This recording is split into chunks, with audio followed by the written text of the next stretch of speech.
ॐ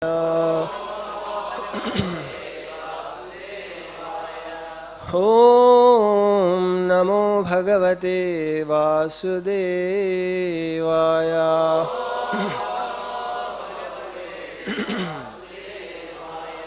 ॐ नमो भगवते वासुदेवाय।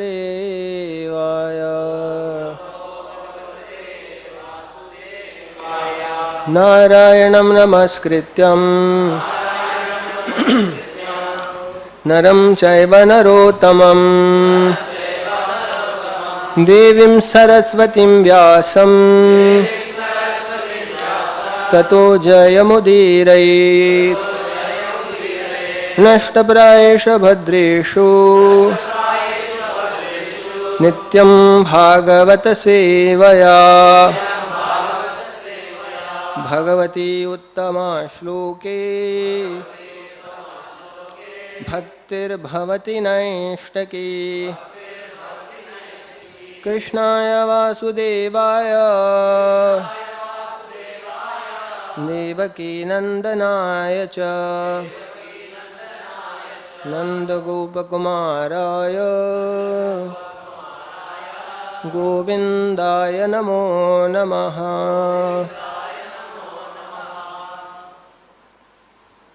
Reading from the 10th canto, chapter number 7.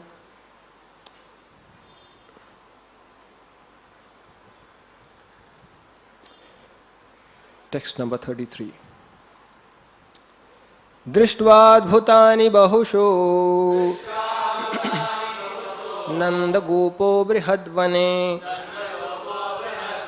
वसुदेववचो भूयो मानयामास विस्मितः। दृष्ट्वाद्भुतानि बहुषु नन्दगोपो बृहद्वने वसुदेववचो भूयो मानयामास विस्मितः। दृष्ट्वाद्भुतानि बहुषु नन्दगोपो बृहद्वने वसुदेववचो भूयो मानयामास विस्मितः।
Drishtva, after seeing, Adbhutani, the very wonderful and astonishing incidents. Bahushaha, many times. Nandagopaha, Nanda Maharaj, the head of the coward men. Brihadvane, in Brihadvan. Vasudeva Vachaha, the word spoken by Vasudev when Nand Maharaj was in Mathura. Bhuyaha, again and again. Manayam, Asa, accepted how true they were. Vismitaha, in great astonishment. Translation. Having seen all these incidents in Brihadvan, Nand Maharaj became more and more astonished, and he remembered the words spoken to him by Vasudev in Mathura. There is no purport to this text, so we'll read the 34th, 35th and 36th. Ekadarbhakam adaya swankam aropya bhamini prashnutam papayamasa sthanam sneha paripluta One day, Mother Yashoda, having taken Krishna up and placed him on her lap, was feeding him milk from her breast with maternal affection. The milk was flowing from her breast and the child was drinking it. Pita prayasya janani sutasya ruchirasmitam mukham lalayati rajan jrimbhato dadrishe idam kham rodasi jyotir ankimashaha kham rodasi jyotir anikamashaha suryenduvahni swasanam buddhimscha dvipanagam duhitri vanani bhutani yani sthirajangamani. Translation. O King Parikshit, when the child Krishna was almost finished drinking his mother's milk and Mother Yashoda was touching him and looking at his beautifully brilliant smiling face, the baby yawned and Mother Yashoda saw in his mouth the whole sky, the higher planetary system and the earth, the luminaries in all directions, the sun, the moon, fire, air, the seas, islands, mountains, rivers, forests, and all kinds of living entities moving and non-moving. Purport. By the arrangement of Yogamaya, Krishna's pastimes with Mother Yashoda were all regarded as ordinary. So here was an opportunity for Krishna to show his mother that the whole universe is situated within him. In his small form, Krishna was kind enough to show his mother the Virat Roop, the universal form, so that he could enjoy seeing what kind of child she had on her lap.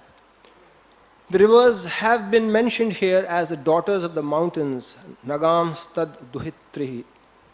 It is the flowing of the rivers that makes big forests possible. There are living entities everywhere, some of them moving and some of them not moving. No place is vacant. This is a special feature of God's creation.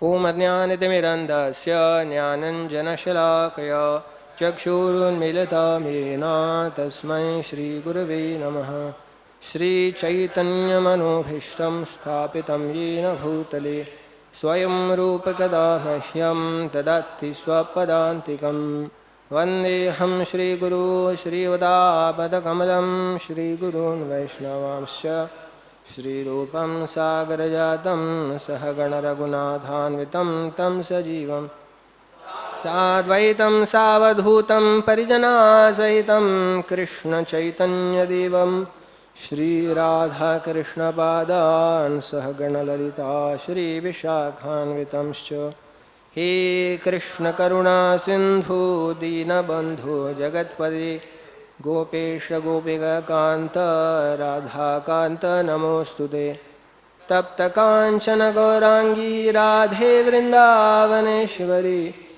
Shabhanu Sute Devi Pranamami Haripriye Vancha Kalpatarubhyascha Kripa Sindhubhya Evacha Patitanam Pavanebhyo Vaishnavebhyo Namo Namaha Jai Shri Krishna Chaitanya Prabhu Nityananda Shri Advaita Gadadhar Shri Vashadi Gaur Bhakta Vrinda Hare Krishna Krishna Krishna Hare Hare Hare Rama Rama Rama Hare Hare Hare Krishna Krishna Krishna Hare Hare Hare Rama Rama Rama Hare Hare Hare Krishna Krishna Krishna Hare Hare Hare Rama Rama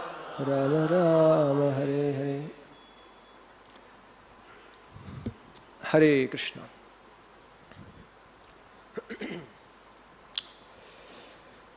So we are reading from the 10th canto of Srimad Bhagavatam, which is considered to be the quintessence of the scripture. Of course, we have come to this stage after many years of reading through Srimad Bhagavatam, beginning from the first canto right up to the 10th canto. So before the wonderful pastimes of Sri Krishna, playing just like an ordinary child on the lap of Mother Yashoda, are being discussed. Krishna being the Supreme Personality of Godhead, Krishna being the absolute truth, has been established.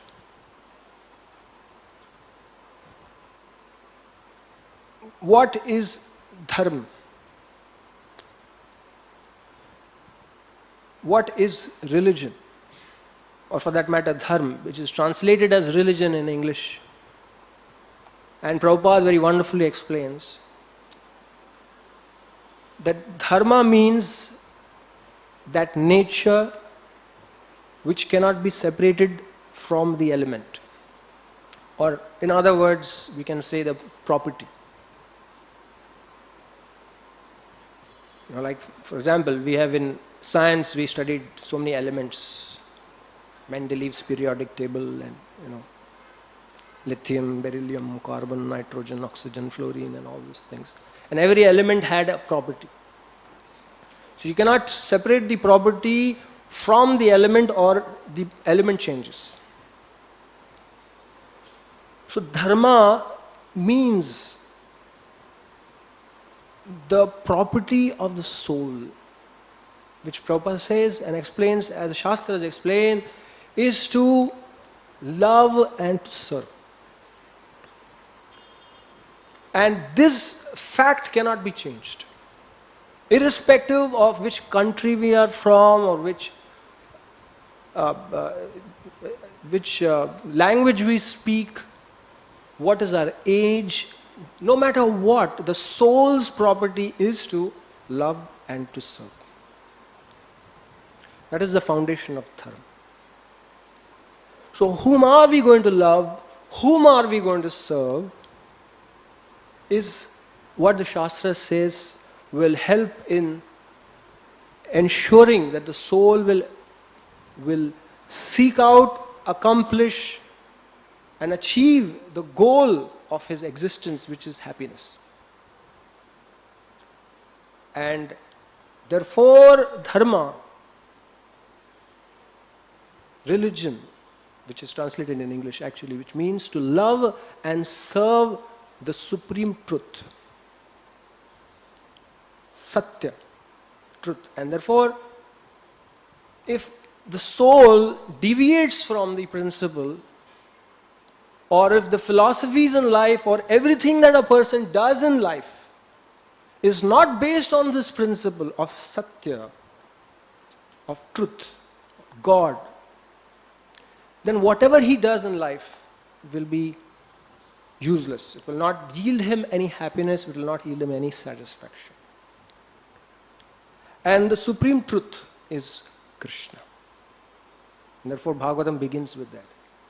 Janmadhyasya yatonvayad itaratah charteshva vignya swarat tene brahma hridaya adi kavaye muhyanti yat suryaha tejo vari mridam yatha vinimayo itrit trisargo misha dhamna swena sada nirastakuhakam satyam param dhimahi.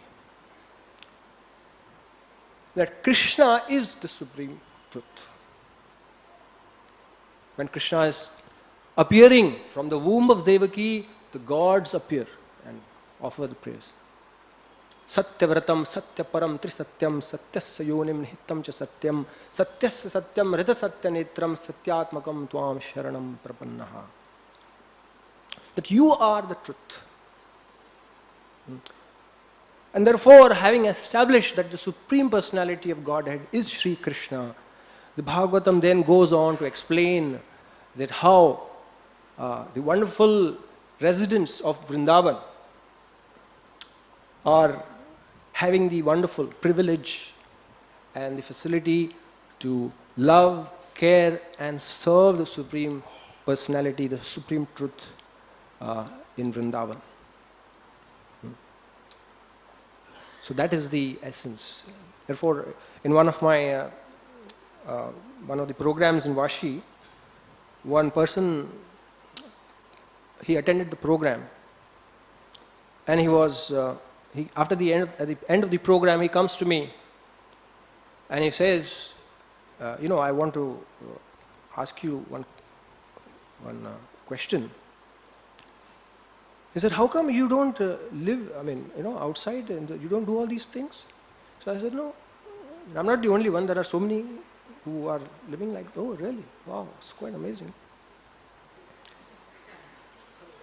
And he said, what about you? What are you? So he says, I am working in the human resource department in a multinational company. And he said, I've worked in many, many multinational companies. And I've changed so many jobs. And in every job, he said, I have asked for 100% increment in my salary. I have money, I have jobs. And when I started off my career, I had such great confidence. I had such great confidence. But now, after so many years of having built my career, my house, my everything, my image in the society, as time is progressing, I am feeling a sense of insecurity. I'm losing my confidence. Now I am thinking that what if I lose my position? What if I lose my job? I will have a blot on my career, on my image that I have created for so long. It was not the case when I started off with. When I started off with great confidence, but over the period of time when I moved on in my career, I'm losing my confidence, I'm losing my faith. But I'm seeing people, I've seen ISKCON and so many temples, devotees are like having nothing and they are so confident. How is that?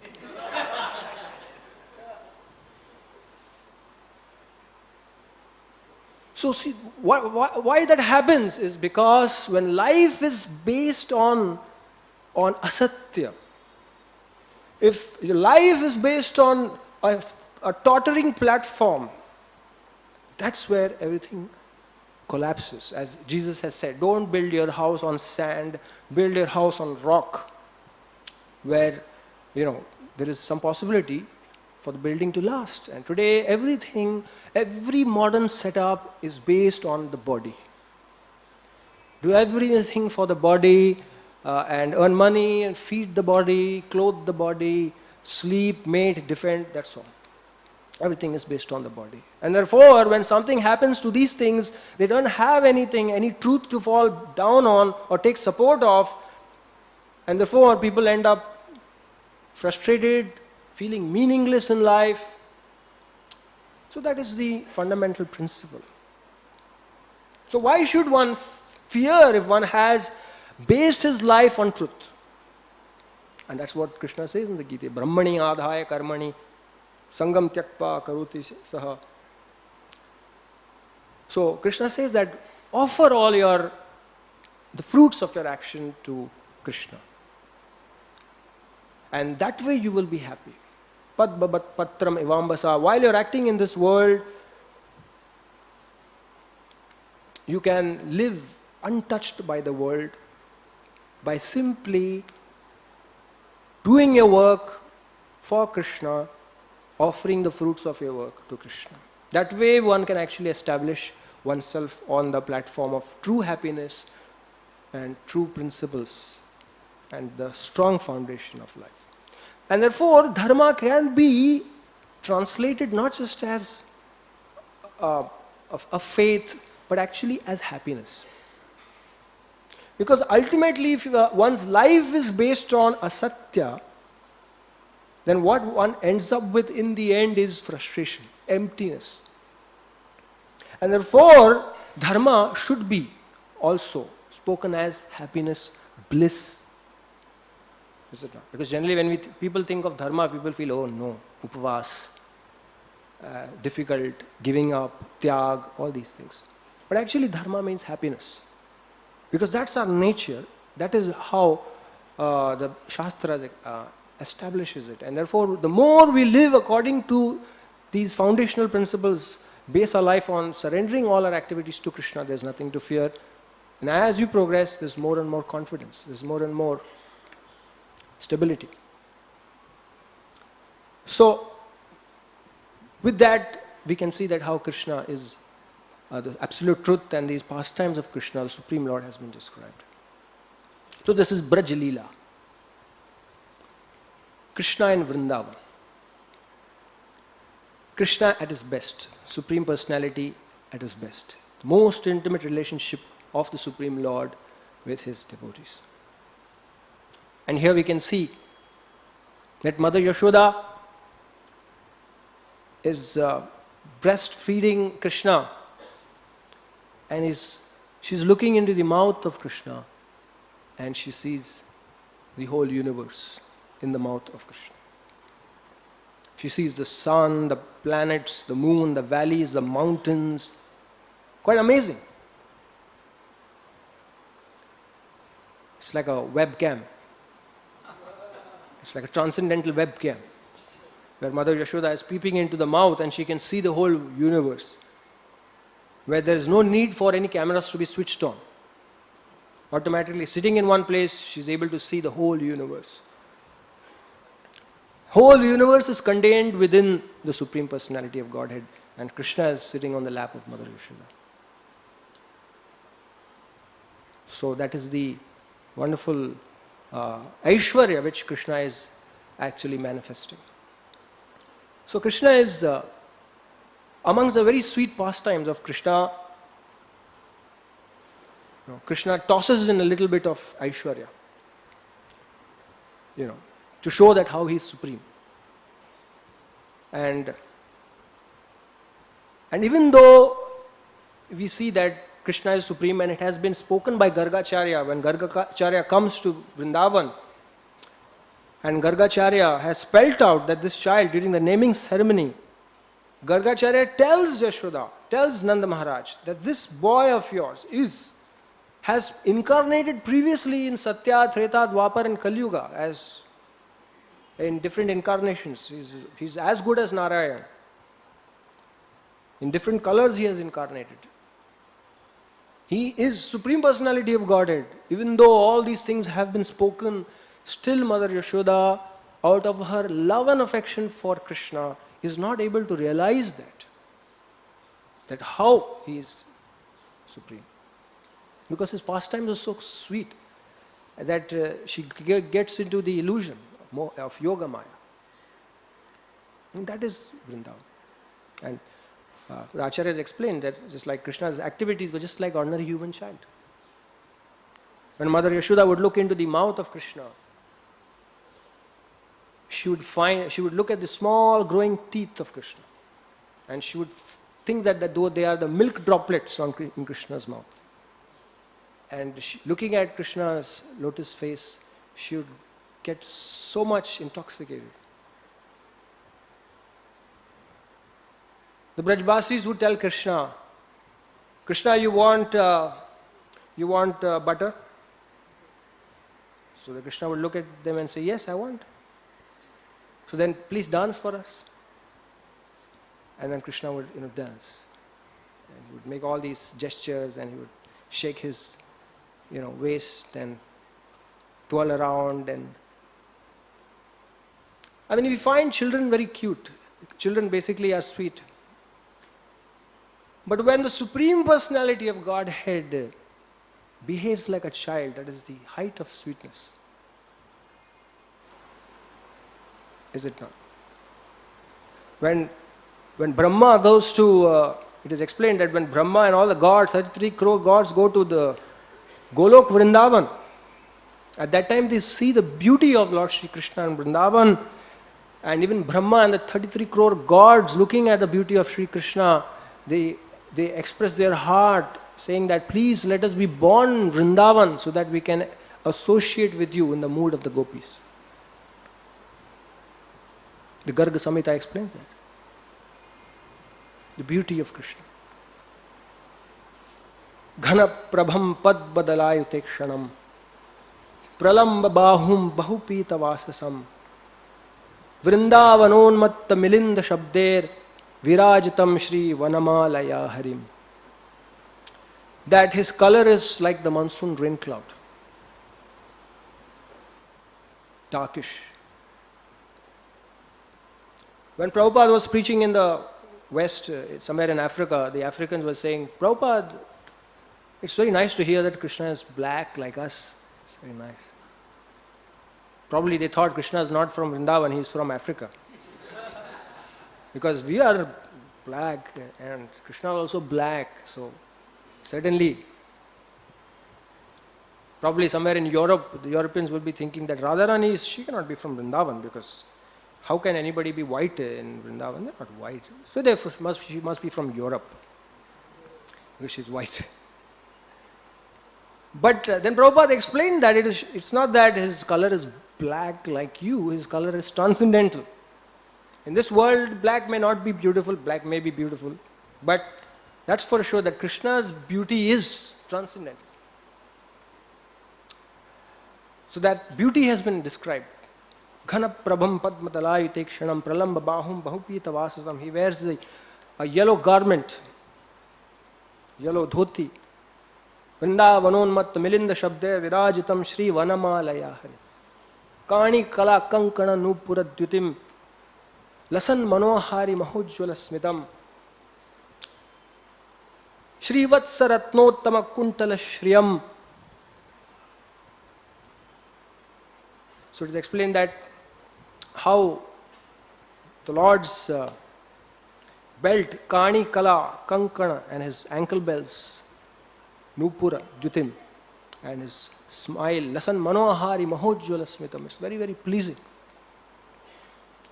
And Shri Vatsa Ratnottama, and he's wearing a Ratna Uttama, one of the topmost jewels, the topmost jewel, that is Shri Vatsa on his neck.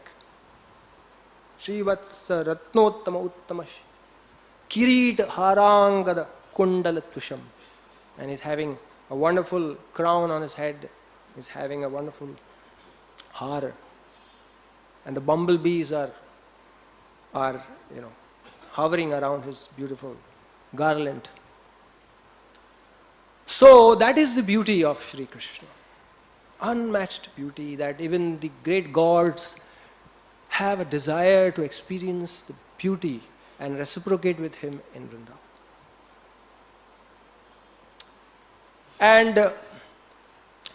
And therefore the Brajbasis are so enamored.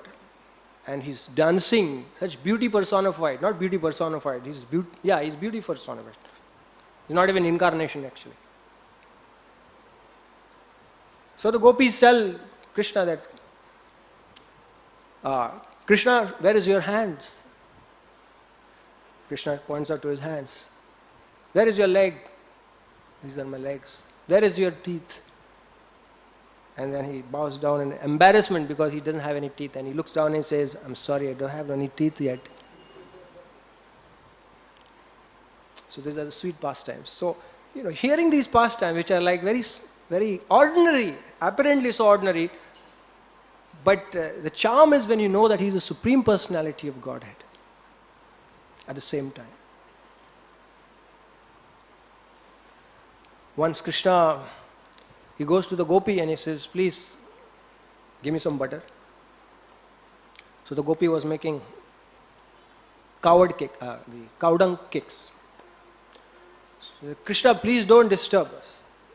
We are so busy. You go to your mother's got 9 lakh cows. Go and ask her for butter. Why are you coming to our house? How much do we have in our house? Go to your house. Krishna, no, I want butter from your house. It's okay, sit there. Let me do my work. After I finish my work, then I have to make 100 cow dung patties. After I finish, then I'll give you butter. So, okay, Krishna, sit there. And he puts it to her. And every time she makes one cow dung patty, she takes one cow dung this thing and puts it on Krishna's face. Again she makes second one, puts it on the wall, and again she takes a little and puts it. So he's using Krishna's face as a counter. So after she makes 100 patties, Krishna's face is full of cow dung, black. And then after that, Gopi says, okay, now you want butter? He says, yes. And she puts a little piece of butter on his hands. And then Krishna takes it and with great relish he's eating that. So that is Vrindavan, Braj Leela. Very sweet. And there are so many such pastimes of Sri Krishna which the Acharyas explain. Make Krishna very endearing to the hearts of the Brajbasis. So like that. So we can understand that the love of the Brajbasis is is divine. It's transcendental. It's not mundane. And therefore Krishna, from time to time, he reveals his Aishwarya. He reveals his glory of being the Supreme Personality of Godhead. And that is what makes it very sweet. The balance. Everything about spirituality is about balance. You see. And that's how wonderfully Krishna balances his leelas with a little Aishwarya and a little of Madhurya. So here we can see that the Mother Yashoda is looking into the mouth of Krishna and experiencing the supreme bliss. In one sense, the Supreme Lord is explaining, is showing that what a devotee misses out on. Nothing. If you become a devotee, you don't miss out on anything. Everything is within Krishna. What do you have to go looking for when everything is contained within Krishna? As we explained that this person is confessing that I have accomplished everything in life, but there is no satisfaction. But here we can see that if you have attained Krishna, the supreme bliss is with us. And therefore Krishna explains in the Bhagavatam, it is explained. Yat karmabir yat tapasa jnana vairagyatascha yat yogena dana dharmena shreyobhir itarairapi sarvam mad bhakti yogena mad bhakte labatonjasa swarga apavarga mad dhama kathanchid yadivanchiti. Krishna says what a devotee wants. Yat karma bhir yat tapasa. Whatever you can get with your karma, by your work, yat karma bhir yat tapasa, whatever austerities you are doing. Jnana vairagyatascha yat. And you may be renowned, you may be a great philosopher, you may be a great renunciate. Yogena, dana, dharmena, and you can be engaged in the greatest form of yoga. You may give charity. Dana, dharma, you may be very religious. Shreyo bhir itare rapi, or any other path which you are following. Sarvam mad bhakti yogena. Everything can be accomplished by the practice of bhakti yoga. Mad bhakto labaten jasa, my devotee gets it automatically. And Lord is showing in my mouth, you just see, everything is there. What do you want? Sarvam mad bhakti yogena. Swarga apavarga mad dham. You want swarga, you want heavenly pleasure, you'll get it. Apavarga, you want liberation, you'll get it. Mad dhama, you want to come back to my abode, you'll get that. So we can see that it is pretty easy to get for a devotee to get happiness, material happiness. We can see that in the pastime of Dhruva Maharaj. Dhruva Maharaj went into the forest not even to serve God. He went to get material opulence. Sthana vilashi tapasi stitoham tvam praptavan deva munindra guhyam kacham vichinvan api divya ratnam swamin kritharthosmi varam nayache. I came, Sthana Vilashi, I came to you, O Lord. I came to you with the desire for a kingdom. Sthana Vilashi tapasi stitoham. Tvam praptavan, but somehow by good fortune I received you.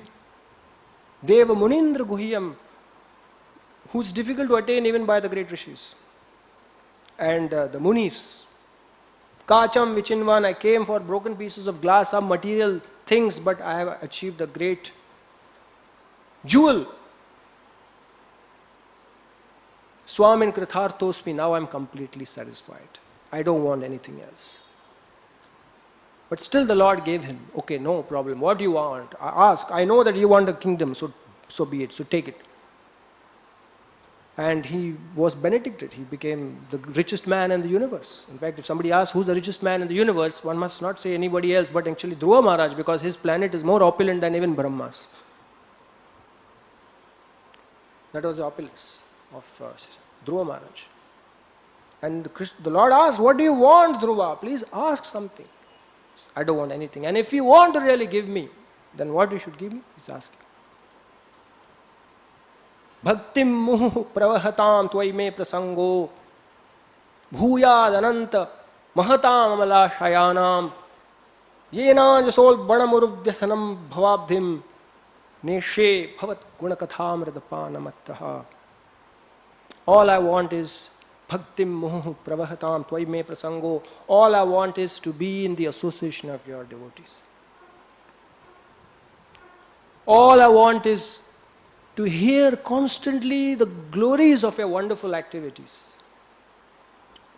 Day and night, want to hear bhuyat, neshe, bhavat gunakathamrita panamattah. All I want is to continuously hear your glories. That's all I want. And the Lord is saying there's no such place like that in this material world. When there is 24 hours katha going on, therefore I'll make a separate abode for you, that is Dhruva Loka, where all the Saptarishis will be circumambulating you. You can get the association of great saintly people and you can be constantly engaged in chanting Hare Krishna, Krishna Krishna.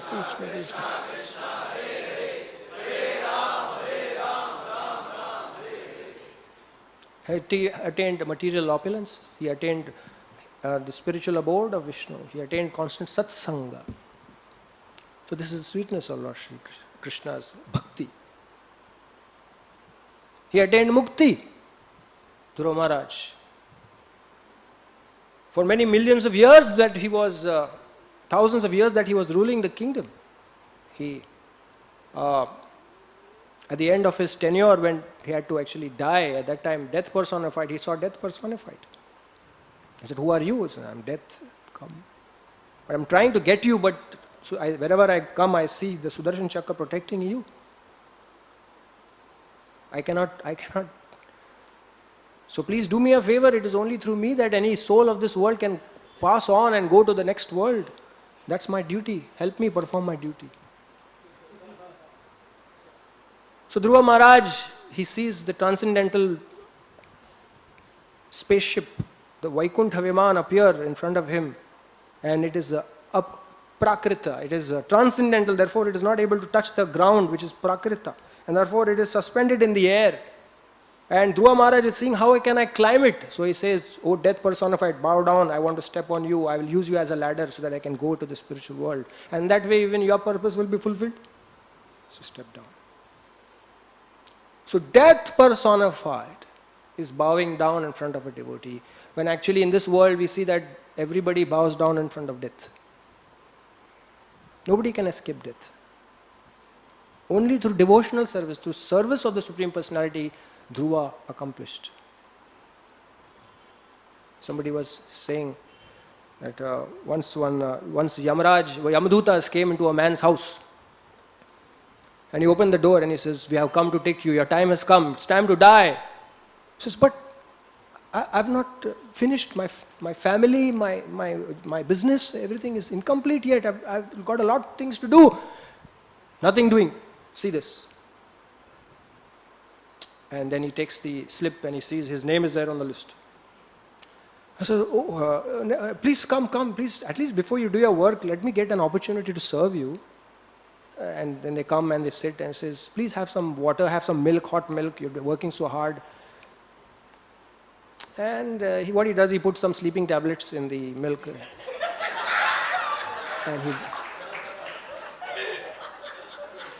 And the Yamdutas, they drink it and they feel sleepy and they go to sleep. So in the meanwhile, he takes a slip and he sees his name is on the top. He takes out a pen and scratches it out and writes on the last. And he keeps it there and the Yamdutas wake up and he says, oh, I'm so pleased by your wonderful service. I'm so pleased. I'm really grateful to you. So, okay, I want to bless you. Every time I read the list from the top, for you, I'm going to read the list from the down.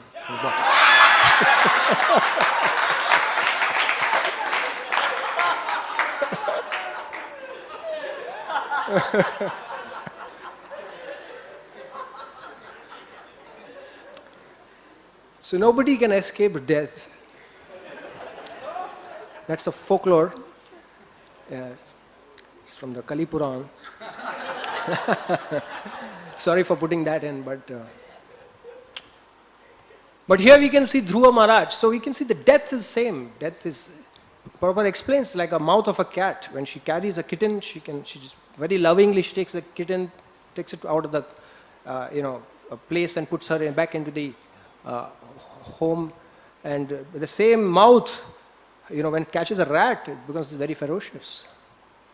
I was at the top of the terrace, I was chanting Hare Krishna, and I saw that cat, on the top of the roof, and it was very cutely, it was doing meow, meow, and then looking at it, very nice, very sweet. And then it just turned around and one grab, and inside the mouth was a rat. And I was reminded of this wonderful episode, that how in the life of a Vaishnava, death comes as Krishna. In the life of a non-devotee, of a sinful man, Krishna comes as death. Death is the same, but perceived differently by different kinds of people. And therefore we see that Dhruva Maharaj, when he saw the Vaikuntha Viman, he steps on Yadottana padha putro dadarshantaka agatam mrutyur murdhani padam datva arurohad bhutam graham. That when he saw the wonderful Vaikuntha Viman, which was as big as a house, he puts his foot on the death personified and steps into the Vaikuntha Viman.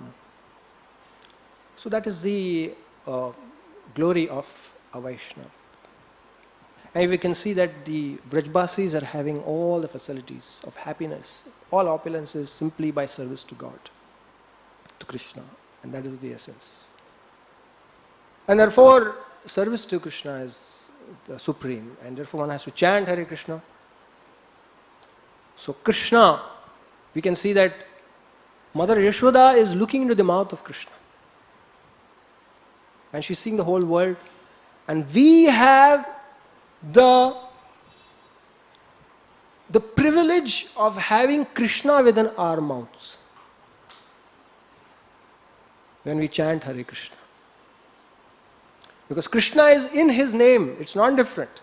And therefore when we chant Hare Krishna, Tunde Tandavini Ratam Vitanute Tundavali Labdhaye Karna Kroda Kadambini Ghatayate Karnar Budhebhya Speham. Rupa Goswami is explaining that when I chant Tunde Tandav, my tongue is dancing in my mouth, is doing Tandav. And when Lord Krishna does Tandav on my tongue which is doing Tandav, then I desire millions of years, millions of tongue. So we have that privilege of having Krishna dance within our mouths. That is the privilege that we can have of chanting Hare Krishna. Tunde Tandavini Ratim Vitanute Tundavali Labdhaye Karna Kroda Kadambini Ghatayate Karnar Bhutebhya Spriham Cheta Prangana Sangini Vijayate Sarvendriyanam Kritim No Jane Janita Kiyadbhir Amrite Krishneti Varnatvai. That there is no limit to the amount of pleasure that I am getting by chanting the holy names of Krishna, these two words, Krishna. And therefore, there is every pleasure in the holy name of Krishna, and that we have the privilege of chanting Hare Krishna. So, the Mother Yashoda is looking into the mouth of Krishna to find out the whole universe. We can have Krishna within our mouths. The mouth of Krishna is very sweet in one sense, but can be very dangerous also. In fact, the Garga Samhita has a very wonderful pastime of Durvas Muni coming to Gokul Mahavan. And he finds Krishna playing with his boys, cowherd boys. He's fighting with them. He's having all dust all around all over his body, and he's fighting. He's with his cowherd boys, and he's thinking, can he be God? Cannot be God, because why should God be in the house of cowherd boys? Cannot be God. So when Durvas Muni thought that Krishna very wonderfully playing in a sweet, wonderful manner, he came and he sat on the lap of Durvas for a few moments, and he got up and he went. And again he looked back and he smiled and he opened his mouth, and Durvas Muni entered into the mouth of Sri Krishna. And when he enters into the mouth, he enters into another universe filled with mountains and completely desolate with no people. And for 1 billion years, Durvas Muni sits there in tapasya, trying to find out what to do, meditation. And finally, billions of years, and when the pralaya takes place, when the whole universe gets flooded, for again thousands of yugas, he is floating in the water, not knowing how to get out of this. And finally, in that situation, he gets out, he enters into another universe, goes into the Satyaloka of that universe, lives there for the entire time period of Brahma, finally to find a crack in the shell of the universe. He goes through the shell of the universe, goes into Golok Vrindavan. There he finds Sri Krishna sitting there, sweetly smiling at him. He opens his mouth and he comes out of the mouth of Sri Krishna back into Gokul Mahavan. Then this great yogi understands that this small child is not an ordinary child. After going through all that experience, he experienced billions of lifetimes of time in just a few moments. So that is the glory of Krishna's mouth, and we have the opportunity to have Krishna within our mouths. That is the thing, and therefore one has to, and therefore it is explained that when we chant Hare Krishna, Mahaprabhu explains the Trinadapi Sunichena Tarori Iva Sahishnuna Amanina Manadena Kirtaniya Sadahari, that if we simply chant Hare Krishna with humility, without offending devotees, then we can attain the supreme perfection of life without offenses. Without offenses. That is a very important consideration. Just do these two things. I was going through Garg Samhita and I came across this wonderful Leela, which I did not know. That in Vrindavan it is explained that Kaliya was also there, the snake Krishna subdued. And it is explained that how Kaliya in his past life was a great yogi. His name was Vedashir. And he was doing tapasya in Vindhya Parvat. And he was approached by another Ashvashira, another Muni, great sadhu. So he said, I want to come to your hut to do tapasya. And Vedashir said, out of the whole world, you got only my hut to come and do tapasya. Go find another place, for God's sake. And he said, you're hissing like a snake. I curse you, become a snake. So he said, for such a small offense, you curse me to become a snake. I curse you, you become a crow. And the cursing goes back and forth and both are unhappy. And Lord Vishnu descends and he says, please, peace. You both are my devotees. I don't like my devotees fighting. So please settle down, don't fight. And because devotees, whatever they say has to come true, so I will also honor your words. Because you have cursed, you have to become a snake. And because you have cursed, you have to become a crow. And therefore, Vedashir becomes Kaliya in Vrindavan. And Ashvashir becomes Bushunda, the crow Bushunda in Neel Parvat. And Lord Vishnu blesses them that, yeah, okay, because you are my devotee, I bless you, that even though you will become the snake and you will be terrified of Garuda, but Krishna will bless you with his lotus feet and Garuda will no longer trouble you. And even though you will become a crow, you will be blessed with transcendental knowledge of the Ramayana and Mahabharata and Bhagavatam, and you will actually be the one to speak Ramayana to Garuda. So we can see that amongst Vaishnavas, it is expected that there has to be happiness and there has to be cooperation. Otherwise, if there is cursing, then it has to come true. And but ultimately, Krishna is not pleased. As I was explaining last time that sometimes because of the age of Kali Yuga, previously there was a lot of gratitude. Nowadays, gratitude is missing. Previously, parents, and children were having so much of love. And children would tell the parents, you have done so much for me. And parents would say, no, it's just our duty. Every parent does that for the children. But in the age of Kali Yuga, it has become opposite.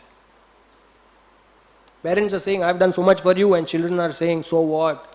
All parents do that for their children. So also that is also seen in devotional circles sometimes. Where previously there was gratitude for the guru or the preacher, and he would say that, Prabhu, you have brought me into Krishna consciousness. Thank you so much. You have given me knowledge. You've taken care of me. And the Guru says, I am just an instrument. It is my duty. And in the age of Kali Yuga, it has changed. The authority tells the disciple that I brought you into Krishna consciousness. And the disciple says, Prabhu, you are just an instrument.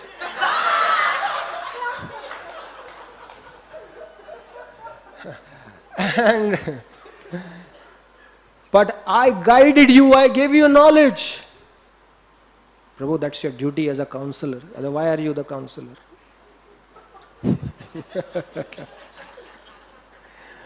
So, that may also happen, and therefore, it's explained that what is being said is the truth, but when the person who's supposed to say it does not say it, and the opposite person says it, that makes it very bad. And therefore, there's nobody happy. Krishna is not happy, and the devotees are not happy. Nobody is happy. And therefore, the culmination is to chant Hare Krishna with humility. Trinadapi sunichena taroriva sahishnana. In that mode, if one chants Hare Krishna, Krishna Krishna, Hare Hare, Hare Ram, Ram Ram. Srila Prabhupada ki jai, Gaur Bhakta Vrinda ki jai, Gaur Premanande Hare.